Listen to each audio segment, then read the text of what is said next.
Hello everybody, this is Tara. Welcome back. If you've never been here before, my name's Tara. I'm 54 years old and I'm vlogging about my life and a lot about my way of eating and also, other things that kind of combine with all of that.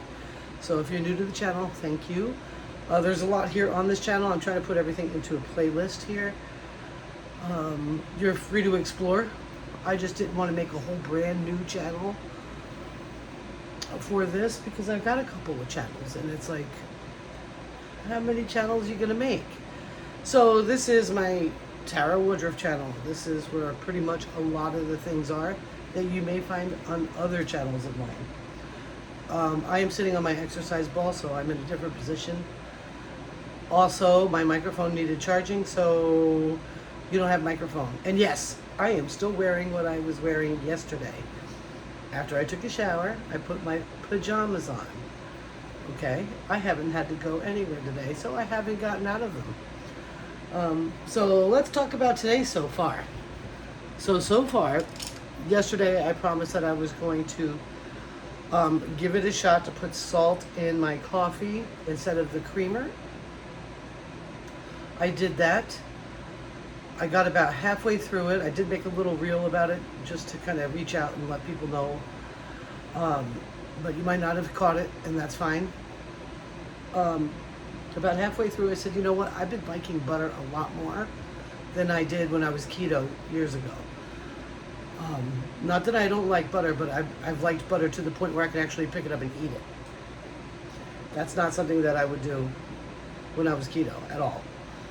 So I said, well, since I like it better now, why not try adding some butter to your coffee? And I had tried that before, didn't like it. So I put about, I don't know, half a teaspoon, quarter teaspoon, not a lot, into the coffee that I had half drank that was black.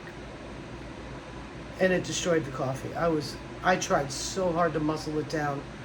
I thought it was disgusting, and I tossed it and just made myself a regular coffee. So tomorrow I will do it again. I will go at it black. At least, if at the very best I can do is that my first coffee doesn't have anything in it.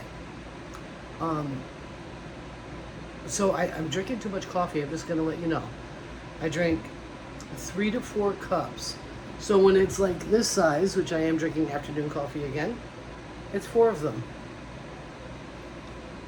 When I'm drinking the ones that are a little taller, like my yellow one and the one with plants on it, it's 3.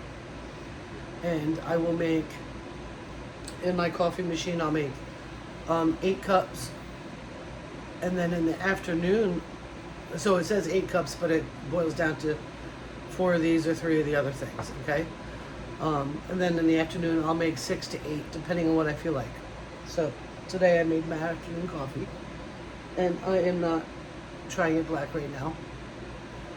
But I wanted to talk about a couple of things. So today I did some prepping. I cooked off some chicken drumsticks, really cool. I also made a spice container that has all the stuff that I like to use all the time, and I kind of mixed it together in a shakeable. I put, the biggest thing I put in there was garlic, but I put a little bit of onion powder, and then I put I would say about a teaspoon and a half of habanero powder, a teaspoon and a half of crushed red pepper flake. What was the other thing?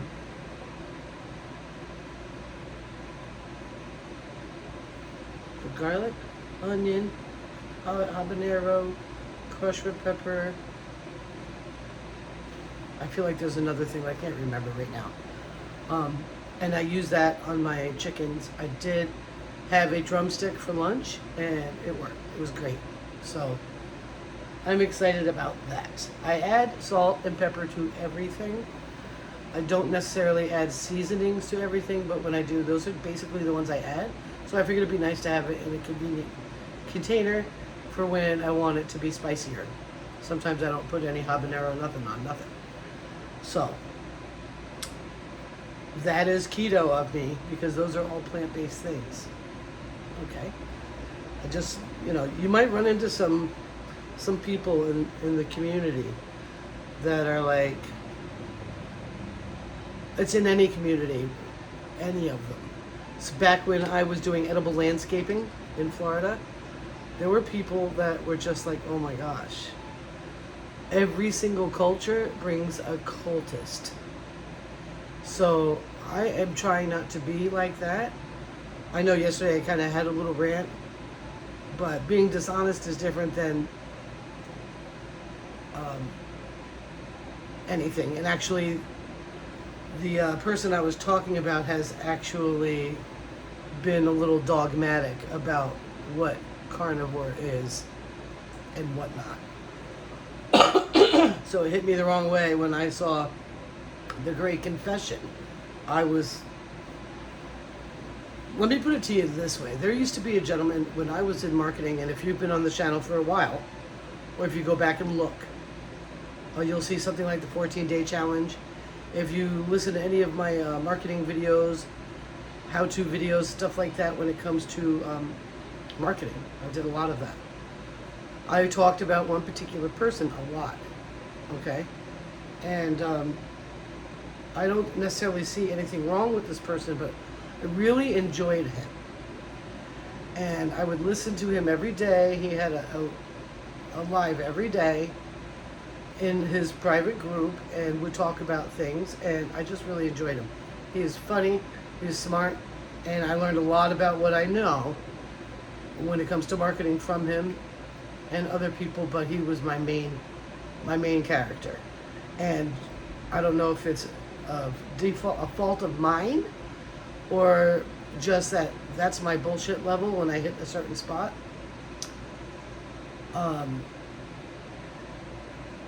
So basically, I stopped listening to him at all. We were friends on Facebook. He definitely knew my name. We had never met face to face, but I had been to his events, and you've heard about those events. Like, he's just really good at marketing, really good at it. And I enjoyed the fuck out of that community. And then one day he came on and confessed that he was addicted to porn. And I don't know if it was because in my life, my significant other was cheating on me with his cell phone and his hand. If that did it, but I was just like, excuse me? I mean, talk about he's got a trophy wife and a beautiful family, and she's got to worry about walking in on him in the office because he might be jerking off. Dude. It was gone. Out the window. There was, I was done. Now, I don't hate him, but I certainly was not going to allow myself to be influenced by him anymore. So maybe that's my problem. Maybe that's my fault. I do believe in forgiving. I believe, like, he didn't do it to me, but I know he did it to his wife, and it just mortified me. And why is it telling me? Like, that's his business. Why is he telling me that business? And I couldn't even look at him the same again. So kind of like that person that talked about how they have been falling off their program so hardcore, but yet still making a video every day telling you how to live your life. I just don't like that. So it could be my fault. And I do pray for understanding on that. And like that gentleman that that I was in his business, you know, I paid for membership and I really enjoyed what I learned from him. I just cut that part off. I don't hate him, but he's not somebody that I want to listen to anymore. Regardless, I'm not into it. So, yeah. So one of the things that I'm talking about here is I want to be really open with you and not try to dress anything up. Probably a lot of that has to do with, too, when I was with that gentleman, the bad guy, we'll call him, I guess. I'm not even mad at him anymore. I get mad, though, when I think about him, like, ooh, you know, like, what the? everything kind of seemed like a facade on the outside because I didn't even know what was happening for a long time. I prayed and prayed and prayed, and God kept saying, stick it out. Hold on. Stick it out. That's how I felt that God was talking to me. And then one day, when I prayed, God said, you gotta run. You gotta get out of here as fast as you can, or you're gonna die. And that was that. And it took planning, because I definitely thought I was going to die. And it's very possible. I'm not dead now, so that's good news, right? So I've always been a kind of live out loud kind of person on social media, because I've always kind of been into that. I've always been into marketing and being on social media.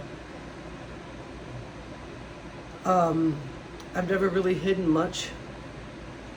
I don't think. Maybe if you go back in time, you can find things I hid.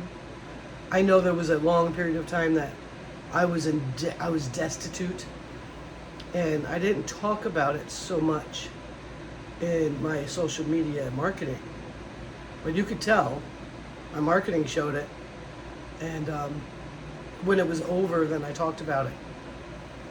And if you go back in videos, I don't think it's on this channel, but the channel previous, you'll see a lot of videos where I am in front of a library, I'm outside, things like that. The reason why is because I didn't have electric or running water in my home. I was broke in a bad way, broken down.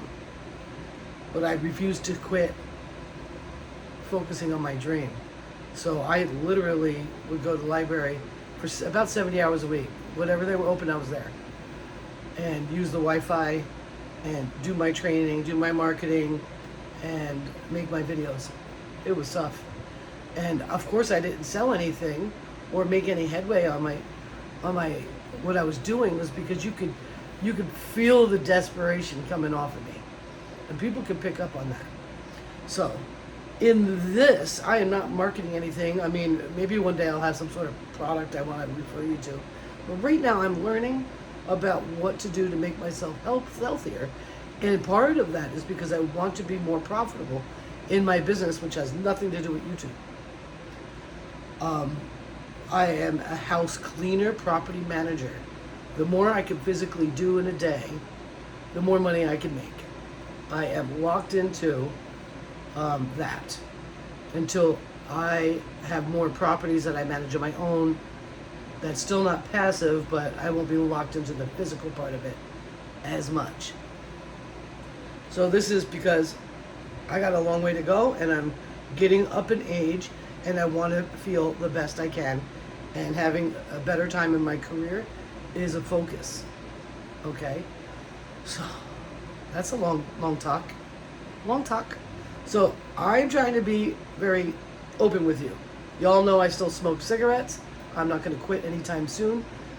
Maybe when I hit 10 pounds outside of my goal weight, I'll consider it. Right now, I think that would take me over the side. I don't know. Because I am being really blessed that I'm not losing my mind about drinking alcohol or my way of eating. I think it's great. And I love that. And I want to feel comfortable in that. And sometimes going too fast with everything isn't what you need. So I'm being honest about that. I don't smoke in my videos. Although I love it when I see people in their videos smoking. I think that is like, so you let me know. You want me to smoke in my videos? I'll smoke in my videos. I don't care. But you know that I drink coffee in the afternoon, because here I am drinking coffee right here in front of you. I am going to add another cup of water to my life right now. So I'm discovering all those things.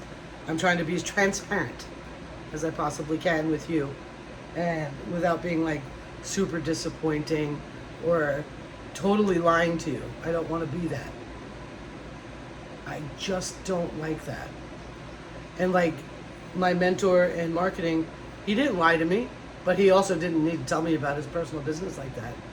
And that disgusted me.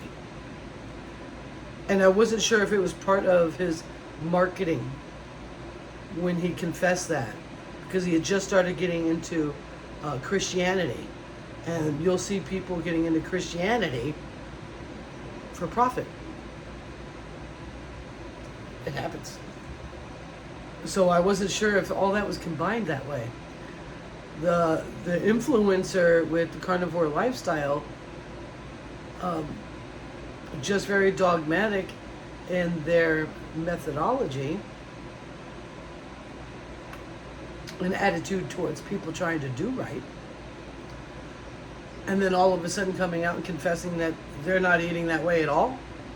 Like maybe a couple of meals, but then at night they fall apart. What the fuck? That's not cool, dude.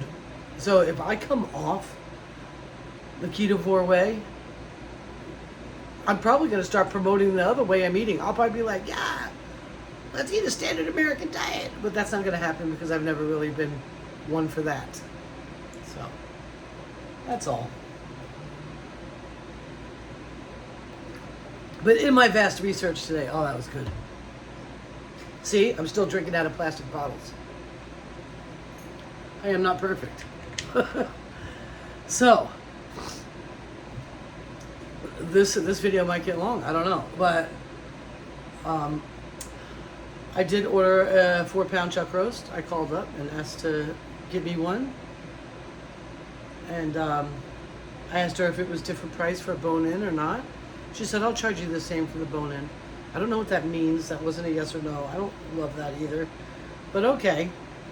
Last time I spent for a 4-pound chuck roast $29. That brings it to $6.50 a pound. So we'll see. So, my breakfast was 2 sausages. I did have a little fermented vegetable with it, which was sauerkraut, and some mustard.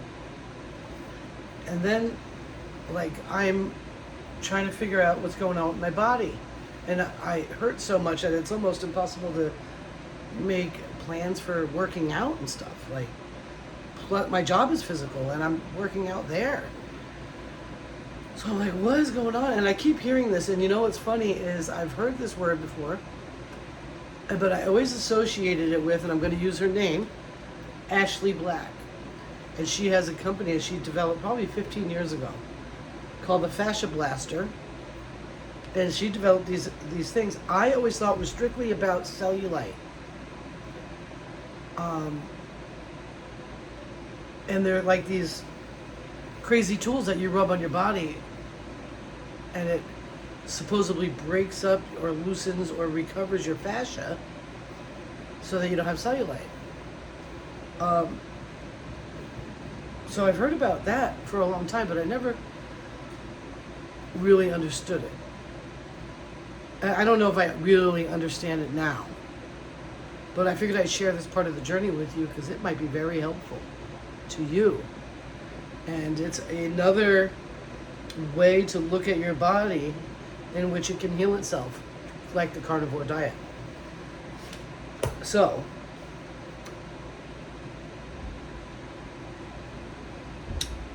I came across this, like a short fascia release thing, and I'm like, okay, I need to look at this. I need to find out what this is. And so I did. And I'm going to give you a couple of recommendations. Human Garage TV. And I want you to look up Jason Van Blerk. B-L-E-R-K. He's a co-founder at Human Garage. So it's really neat. So what is fascia? Fascia is a connective tissue series. It's an entire organ in your body, the largest organ in your body besides your skin, that literally shapes your body the way you are, the way you're shaped, the way your hands look, the way your legs look, and your butt looks, and your belly looks, and your face looks. All of that is determined by the fascia, and that comes into where Ashley Black had something that I just didn't even. Fascia is made up of collagen. It is heavily dependent on water and hyaluronic acid. And it is literally like a spider web, one of those like tunnel spiders. You know how they have the like that. It literally covers all your body, from your head to your toes. It encapsulates your muscles, your joints. If you didn't have fascia, you wouldn't be able to stand. You would just plop. You would be a pile of bones, muscles, and organs. None of it would stay together. The fascia is why. Okay, the fascia is it. I'm like, whoa. I did not know this. I always thought a lot about tendons. You know, that those were the things holding. No, those are like the bones fascia. They're connecting the bones. But everything is dependent on fascia. This is wild, right? So you may know all about this. You can stop watching, or maybe you'll catch something that I found out that you didn't know yet. I don't know. So your body, in general, is supposed to contain 70 to 80% water. And this is like when you break down the body, okay? 15% sand, which would be your bones. And the rest is bacteria and viruses. That's how your body is kind of working around. And water has memory. So, fascia is collagen webbing, connects everything. And the gentleman, Jason Van Blurk, what a cool name. I watched a couple of his short demonstrations where he discusses what it is. And he talks about energy and vibration. And I am like so down with that stuff. Like, I totally get it. Totally get it. So what he did to really reorder his life, he was, I guess, a professional sports person. I don't know what. Maybe soccer or football. I don't know. He looks more like a soccer player than a football player to me. He never wears shoes. He's always barefoot. Okay, and I love that.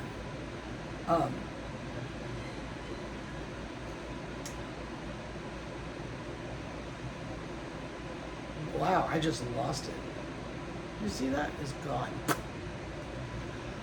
He ended up not feeling so hot. Injuries were keeping him from doing what he loved. Blah, blah, blah. And he started taking pictures of his face. And the first thing that he did is he removed as many chemicals from his life as he could.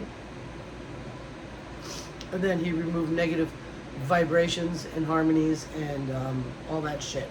So imagine the people that are living next to these data centers. The horror. Water has memory. Look all that stuff up. Look it up. I want you to look all this stuff up. I think it's really important. So he says that everything we look at, everything we listen to, everything we touch, and everything we breathe reacts in our body as a cellular vibration. This is why, this is probably our sixth sense. It's probably actually an organ. When you walk into a room, or if somebody really negative walks into a room and you can feel it, it's up to you whether or not you're going to let that vibration continue onto you. A lot of people say that when I walk into a room, this has been a thing, that I lift the vibration up. Okay.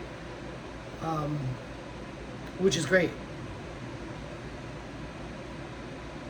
So getting into higher vibration, making sure that everything we look at, listen to, touch, and breathe, and eat is high vibration.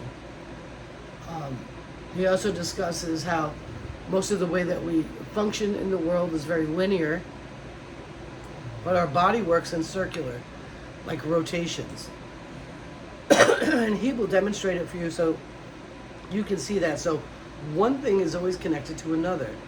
So say if your right ankle is hurting you, you can fix it with your left wrist by doing fascia manipulation and recovery. This is wild. I totally was like, oh my gosh. Because you know how I've been saying I can't quite understand. Like, my left leg did not hurt me all winter. It didn't.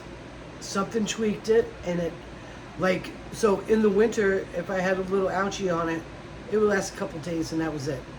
This is going on and on and on. And remember, I don't know if I've even talked about this with you guys, My masseuse is like pissed. She's like, I can't fix you. Like, you're fucked up. Like, one side of my body is completely different than the other. I'm so tight. And I've always been so tight. My fascia has always been very tight. So there's something going on with that. And it has to do with a lot of things.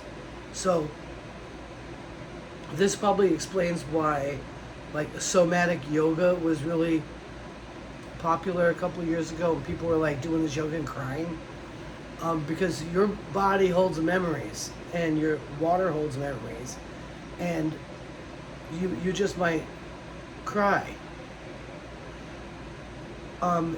Earlier in this channel, there should be something about this. When this arm died, well, it didn't die, but it stopped functioning the way this arm does.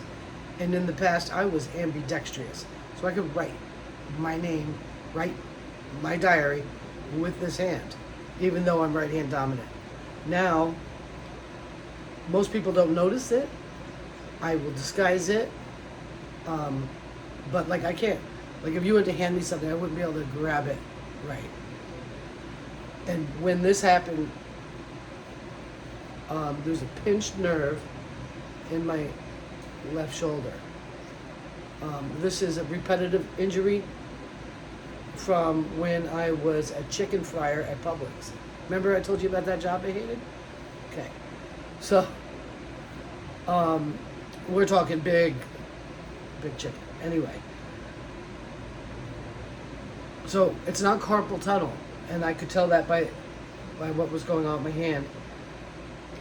And what fingers were acting funny compared to carpal tunnel will affect these. Me was the opposite, so I researched what that was, and it was the ungual nerve being pinched inside of this area. And okay, that's great. And so every once in a while I get a little tremor in this hand, but nothing crazy. It still functioned. Everything was fine. It was just what was going on. I was trying really hard not to sleep on this side because all the literature I looked at said stop sleeping on your side. I cannot even go to sleep on my back. I try every single night, and within 15 minutes I'm on that side. So I figured the damage from the job, and then compounded by me laying on that side when I'm sleeping. And when I sleep on my right side, I really can't stand it. So then one day, my daughter and Stella were off to New York. Stella was 1 year old. And I was at home with Stella's dad. And my hand started shaking. And it started to hurt. And it started shaking really badly, where all the muscles in my forearms were like Charlie horsed. I could feel every single muscle like a Charlie horse, and my hand would not stop shaking. And then my arm would stop shaking. It took, I would say, 24 hours. 24 hours for this whole arm to stop shaking. It hurt so fucking bad. I couldn't believe what was happening. And I didn't even know what was happening. And, well, I had my ideas, and I'm like, oh my gosh, I pinched that nerve so bad. It's crushed. And after that, I could no longer use my left arm the way I wanted to. At all. And doing certain exercises sometimes I can build a little muscle in it, but I've got to constantly be on it. So wouldn't that be awesome if I could really get a hold of that and help that with the fascia? Because I bet you fascia has a lot to do with it. That's crazy sauce. That's like crazy sauce. Just unbelievable, because what I've noticed now, as I've been, since I've gone back to keto, and now I'm at ketovore / carnivore, working on it all, I do get a little bit of tremor once in a while in this hand, which is odd because it never happened again. And I'm like, am I waking up that ulnar nerve? Like, it's been a long time. You know, but I don't believe in permanent damage. So I really want to explore this fascia thing. So today I did a couple of exercises to help me with my left leg because it's giving me so much shit. And I'm not used to that and I don't understand it. And I figured with my inflammation being down so much because of the way I'm eating. But guess what? It's like if you approach health strictly from a fitness point of view, you're not getting there. You can't work your way out of a bad diet. Your fitness or your health is 80% your diet. But you can't really make full physical health without some movement.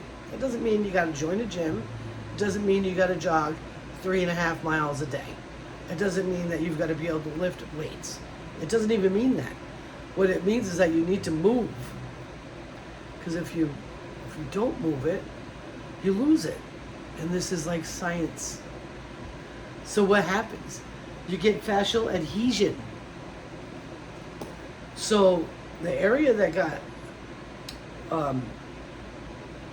injured, because it'll all react to that, or the area that is hurt, like I can feel the fascia in my knee blocking me from more movement. What it does is this beautiful webbing that usually has about 70% movement in most of your healthy fascia.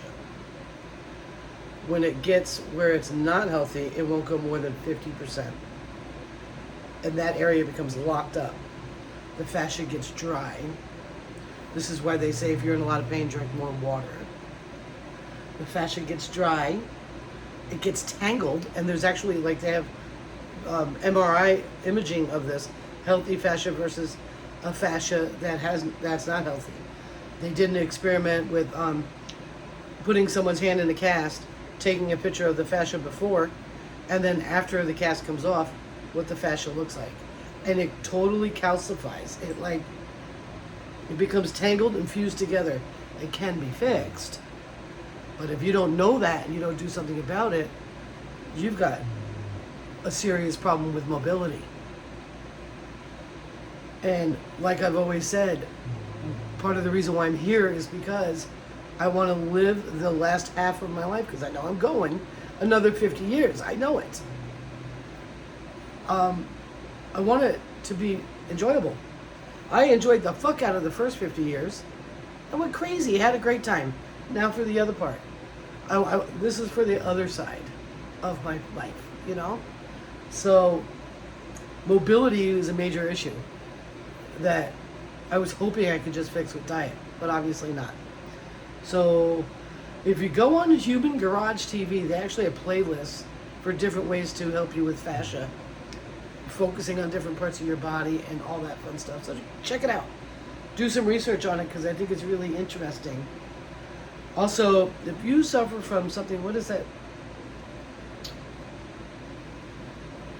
Fibromyalgia. I mean, if you suffer from that, you might want to look into fascia. Because, like, you know, I always thought that, and I'm sorry if you have it. I am totally sorry if you have it. I don't want you to hate me, but I've always thought it was fake. That it was just something to tell someone that's a chronic complainer. For real. So, I could be wrong. What if your fascia is so tight that you're like, it's painful? It is extremely sensitive. So even if you don't, if your fascia is in bad shape, you're going to be in pain. And I have been in a lot of pain over the past. And I've always been really tight. Even back, like, before I had my daughter, and my daughter's dad would try to give me a shoulder massage and be like, my God, what is wrong with you? Like, always super tight. I have been a fucking mess since I was a little kid. And I think Jason Von Bleek can help a lot with that, as far as figuring out what you can do to make yourself feel less pain. Changing your diet is really super important. Trying to be as less inflammatory as possible is really great. The least inflammatory diet is a lion diet. And this way, that's an elimination. This way, you can add things back if you want and determine what you're sensitive to and what you're not sensitive to. You'd be surprised how much you've been living through with food that you didn't realize was hurting you. Add that with fascia manipulation and fixing that, whether you go and get a fascia blaster by Ashley Black or you do some exercises from the Human Garage TV on YouTube. Just put it on YouTube and look. There's going to be all sorts of different people that will give you all sorts of different things. So I just want to let you know about that. I apologize for taking so long. It's a long time. My hips are starting to feel really tight though, even though I'm on an exercise ball. So I'm going to get up and do some fascia release exercises and do some more researching on this stuff as well.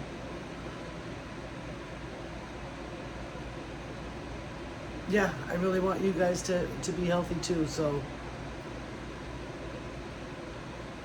let's do this, you know? Come on.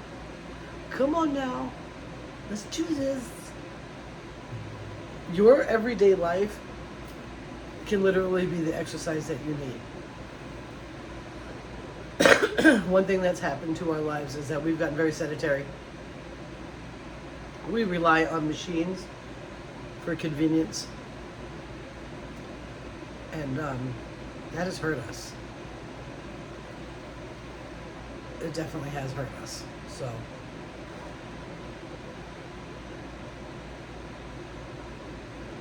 let's get back to it.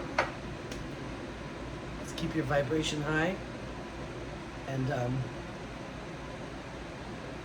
it's probably why plants are so trying to kill you, because they're like masters of their vibration. Just talk to one. You see, they love it when you talk to them. They love it when you just hang out with them. It's so crazy. Anyway, I'm gonna go now. I've talked a lot. That's 38 minutes, I think. Yeah. And my body's tight from sitting here like this for 38 minutes straight. So I'm gonna go. I love you a long time, and I'll see you tomorrow. Bye.